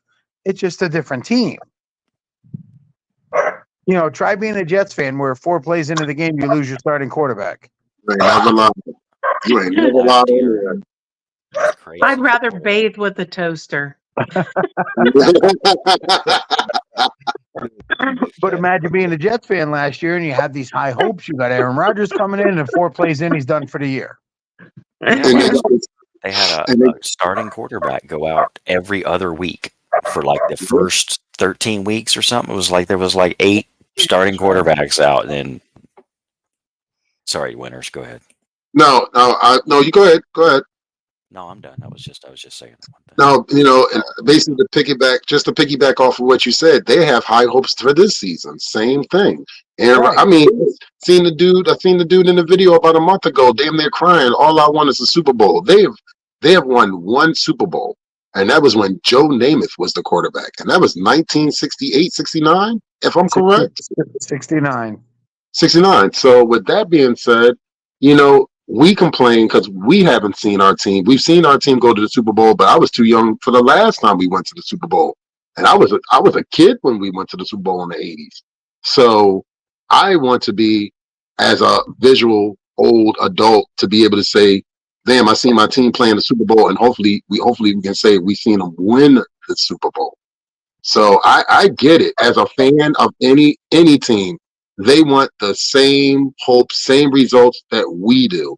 Right now, every podcast, every whatever stream, whatever, they are talking about the same thing, just different names, different teams, different everything.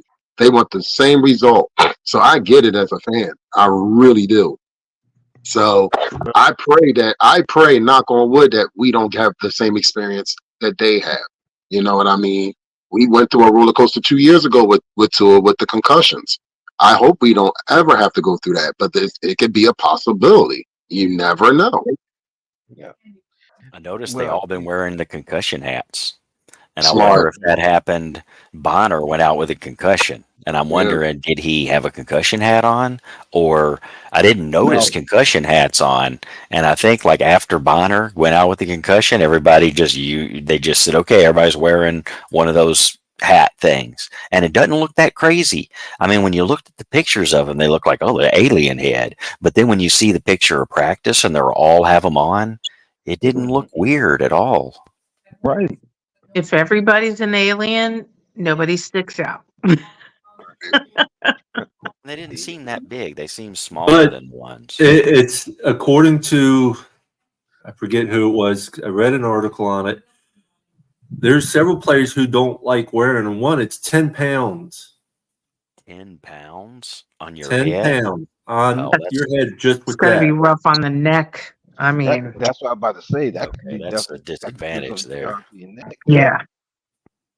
But I will say this.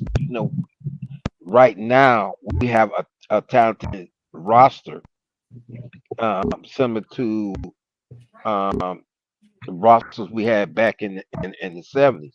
Because right now, throughout the years, we had unbalance where the defense was good, but the offense wasn't. And then we had season where the offense was good and the defense wasn't. So this is one time that I can say for the past 3 years we've had talent on both sides. So we got to figure out a way to utilize this talent and, Capitalize like I on said, it. make it to the promised land. Exactly.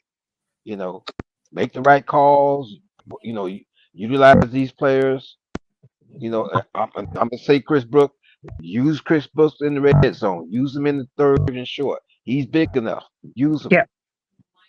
Use him. And he wants it too, Mr. Polk. Yes, he wants it. he runs Okay, over I got a question for you, whole panel.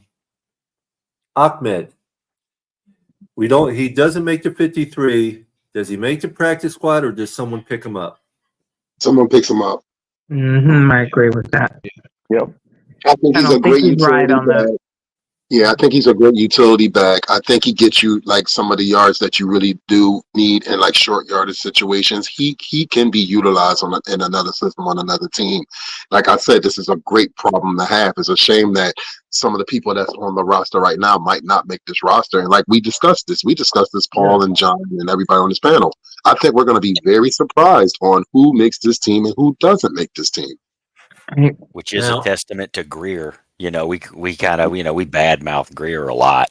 But you have to give him some props. Another question in the same That's true. direction. That's true, Joe. With all the talent we have on this team right now,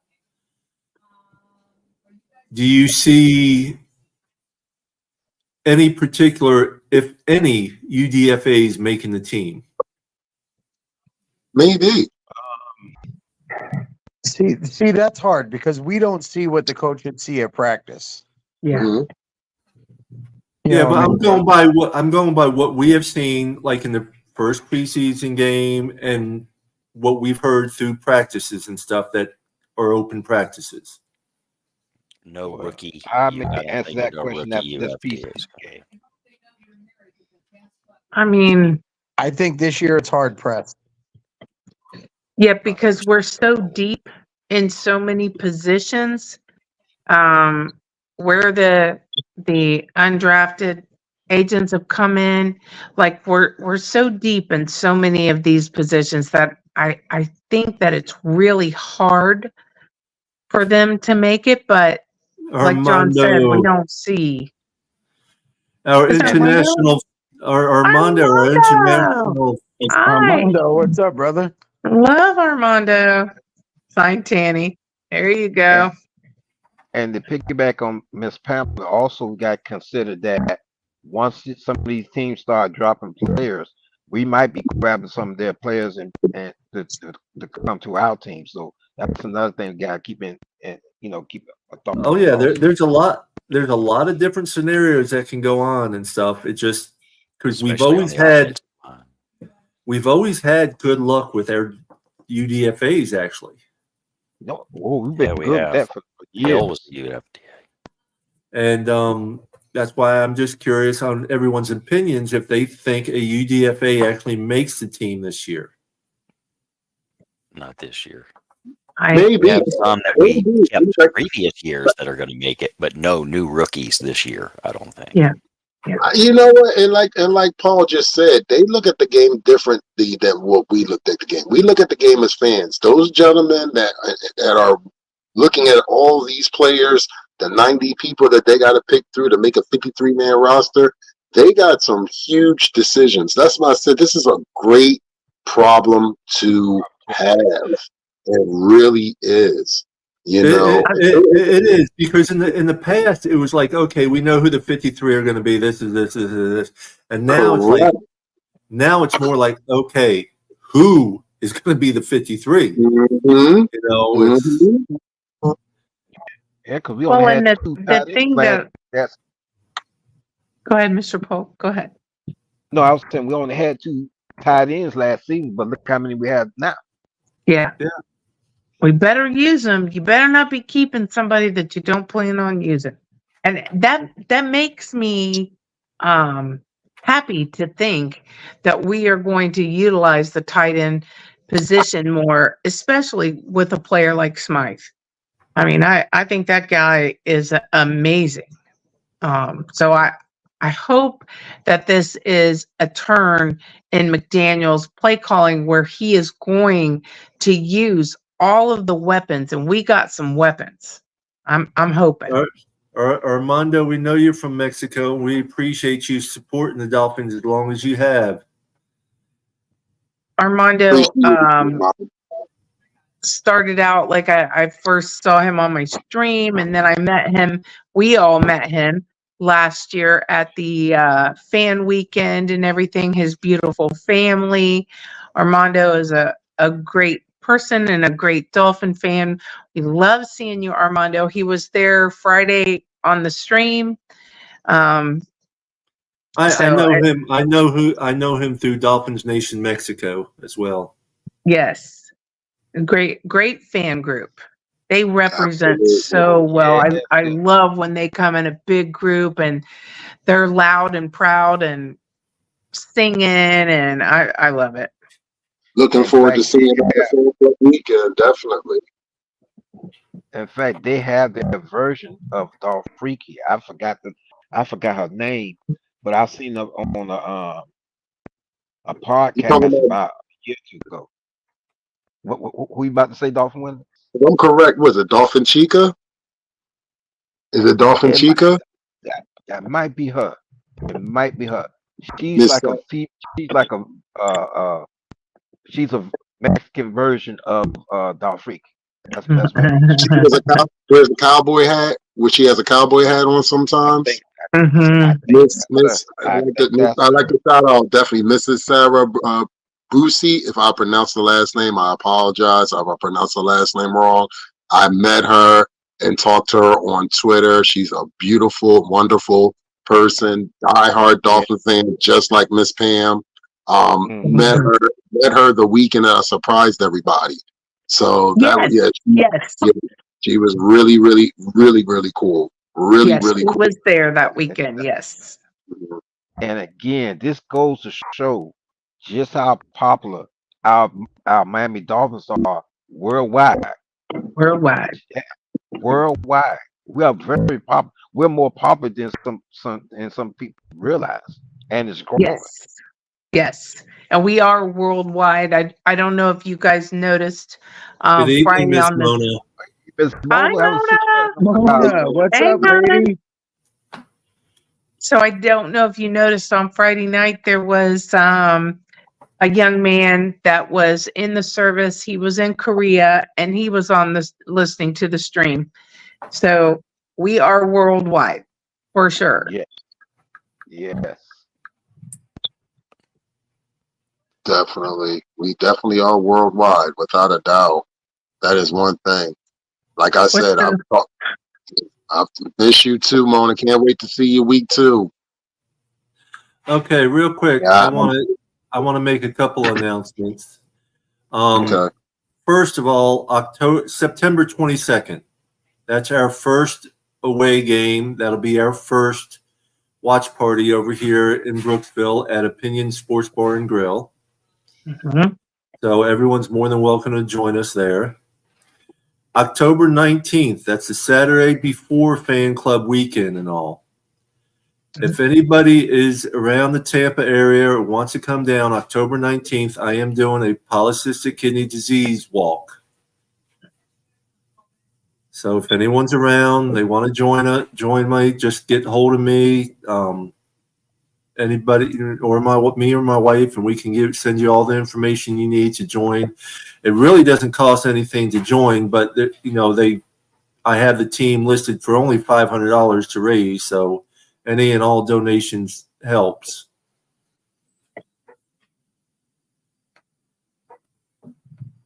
That's it. something. Because usually, last year it fell on fan club weekend, and this year it didn't. Yeah.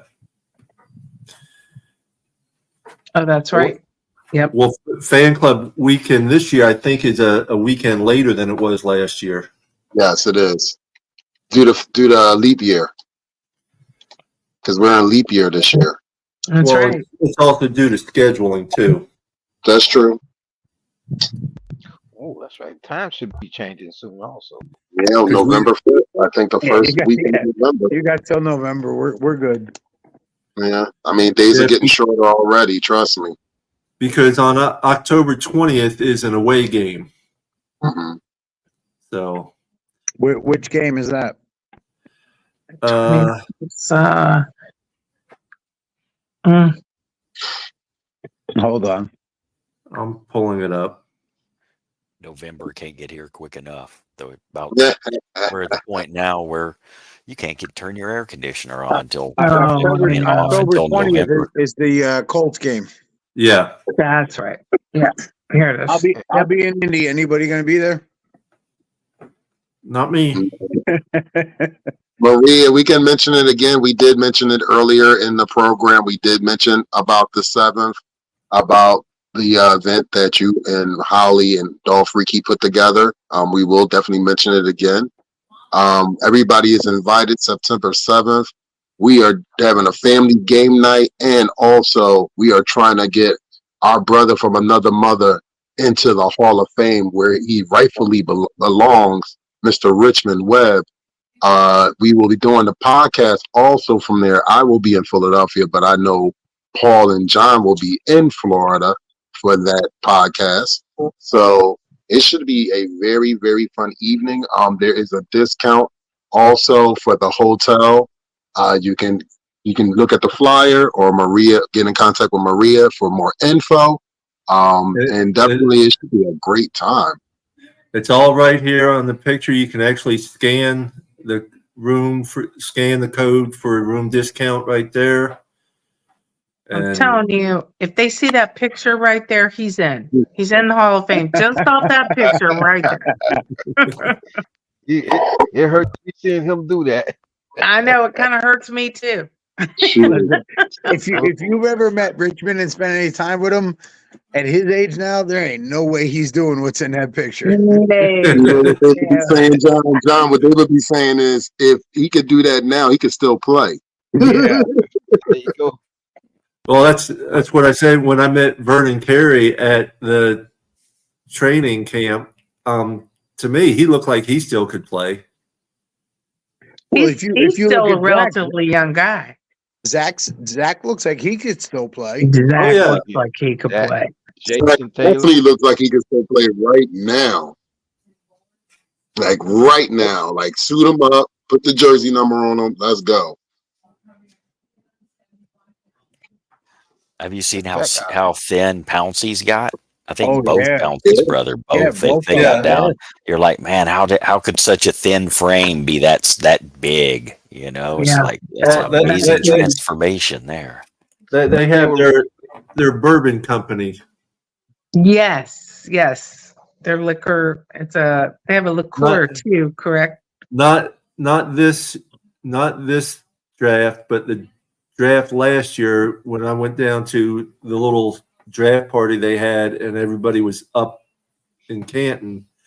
They were at the draft party and doing signings, both the Pouncey brothers.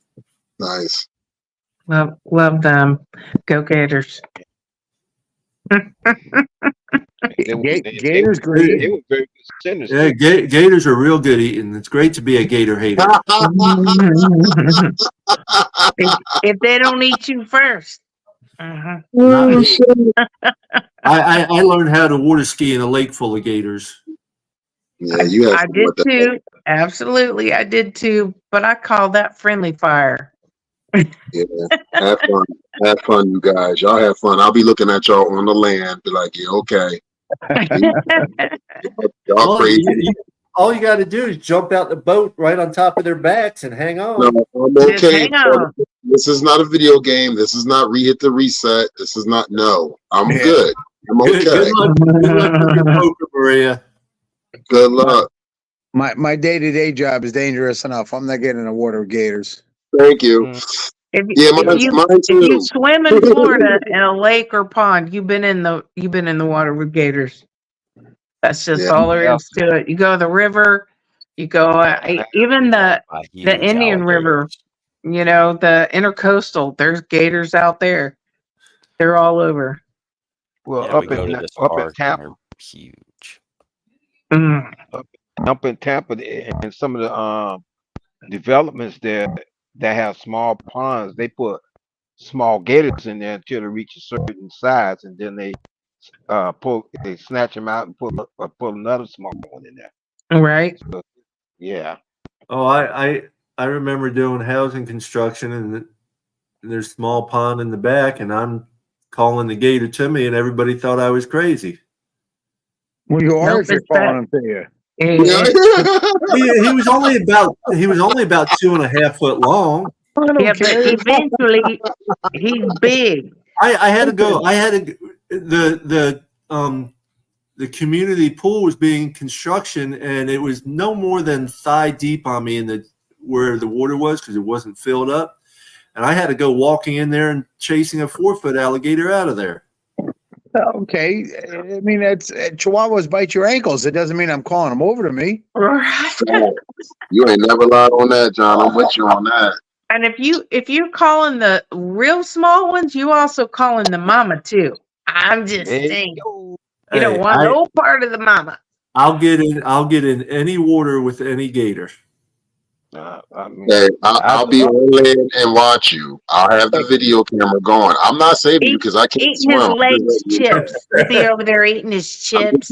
It was nice to know you, and I hope Dolphin Winners has all the codes to get in everything so we can keep this going. Thank you. Papa Ball, I would be standing a long ways away, rubbing the head of a rubber gator.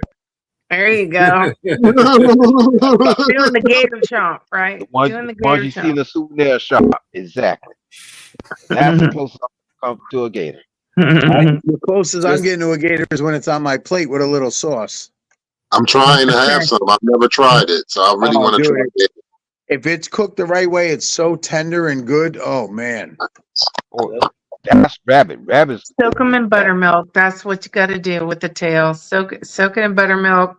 Fry it up nice. I'm sorry. I'm laughing at Raphael. Yeah. activate flip phone. You know, He's so we're, good. we're in Florida. Activate flip phone. that guy's got some of the greatest clips. He Raphael's does. he's a cool guy. A lot of times I go from platform to platform, and he's already beat me in. Yeah, so Well, I'm Raphael, talking. He's everywhere. Have you seen the little videos? same thing with you. What's up, Joe? Have you seen the little videos of the guy that is in Florida and he goes flip phone activate? You know, and he's recording all the silly, stupid things that go on in Florida. Right. Yeah. There's plenty. See, I live in the Northeast, so all we hear is news, Florida man, and Yeah. then followed by some But you crazy know, story because your let- brains are baked from being down there in the sun too much. No, you know what it is? It's all the people that move down here that get their brains baked because they ain't been here long enough and they stay out in that sun. I'm telling you, all that stuff about Florida, those aren't Floridians that you're seeing. Those are people that move down here and get out there in that sun and they think they know what they're doing, and then their brains are fried because they can't handle it. They can't handle the truth. Well, I believe that, but the news always starts with Florida man. Yes. But they should say new guy to Florida, a guy that moved to Florida. I'm so tired of Floridians having a bad name. It ain't a Floridian. They are transplants. Well, most of Florida is transplants. That's what I'm saying. That's exactly what I'm telling you. Well, we'll nice enough to share some of our hot weather with Muggy. Dolphin Williams them. Yeah, exactly, with Dolphin Williams them up there, maybe, but Dolphin Williams them sent right back to Florida. So what can I Yeah. say? Well, see, I'm one of the lucky ones. I married a fourth generation Floridian. Okay. And I'm a sixth generation Floridian, and we are very rare. We're very rare. Well, Even the kids are fifth generation Floridians. So right. I was Right, born right. in West Palm Beach. Not that you could tell from my accent, because I went to Tennessee for a while, but then came back here pretty much whole life, but except for my accent, which is Tennessee. Well, but Floridians, native Floridians usually have a Southern accent. We have that here because Up in the South. we are very Southern, but I kind of would hope so. yes, we are as Southern as you get. Yeah, as soon as you get Well, I'm not- north of Palm Beach County, it becomes kind of a different state completely. yes. There's a line there. It becomes, There is. we call it Florida Bama or whatever. Right. Mhm. That's right. That is absolutely true. Floribama. But I do love the New York accent with the New Yorkers. Oh my goodness, when they talk, It depends on what part of New York they're from.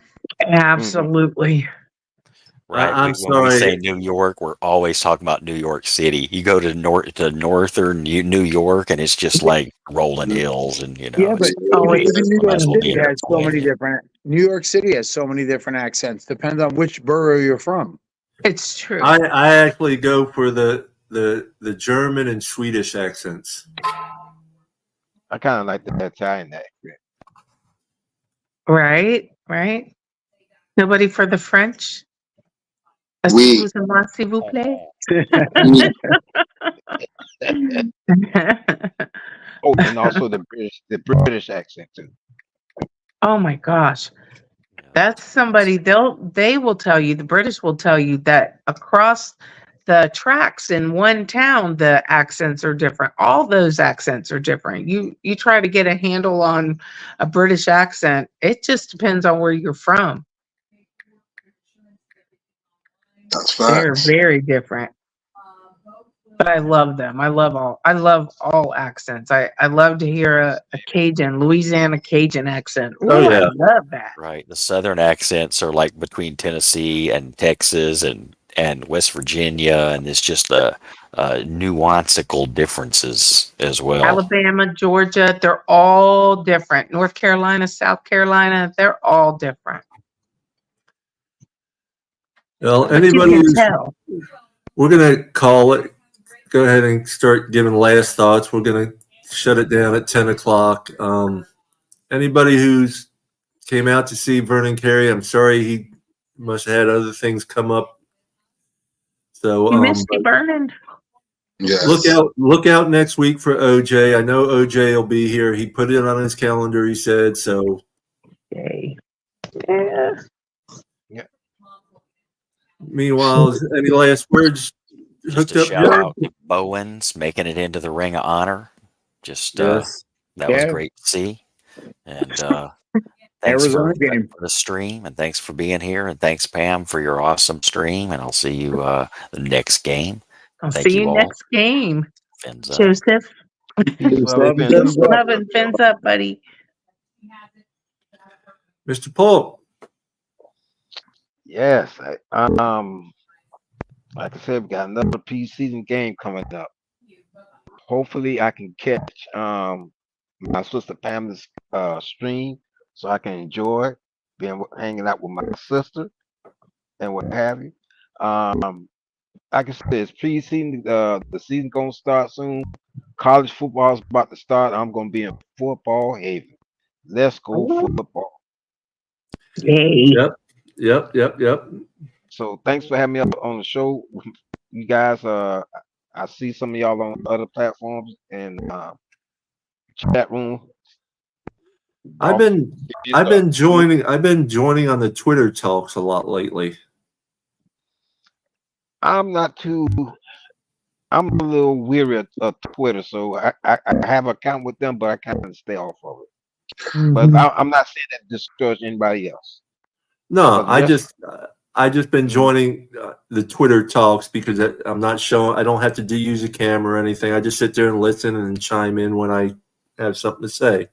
Yeah, the spaces, they can be really good. Get in the right space and it's real good. Oh, okay.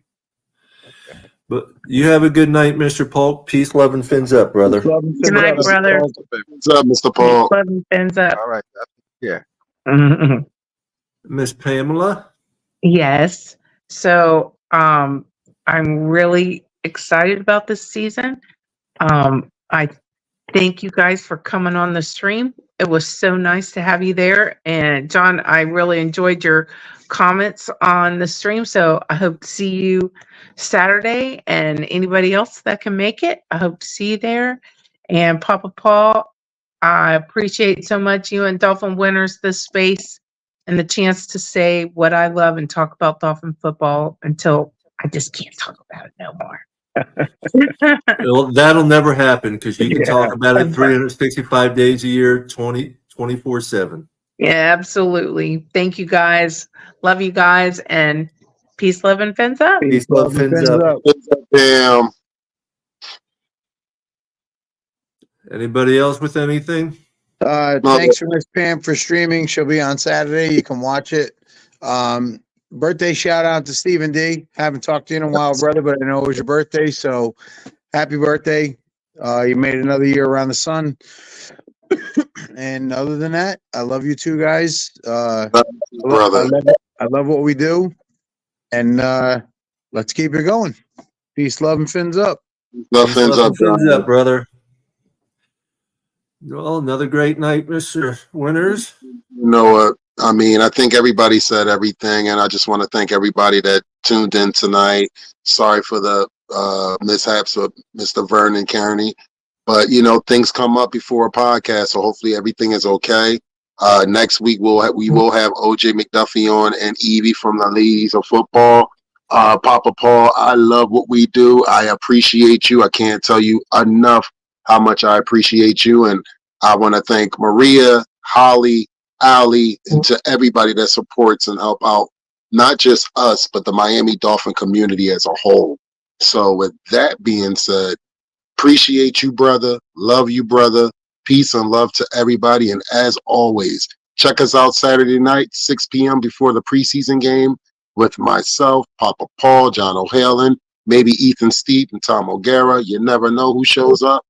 You know, get a little hype up before the preseason game against the Commanders next week or on Saturday. And brother, I'll holler at you tomorrow. Yes, sir. Just want to thank everyone on Facebook, Twitter, Instagram, Huddle Sports Network that caught us the first hour. Everyone have a blessed night. Be safe out there. Peace, love, and fins up, everybody. We'll talk to y'all soon.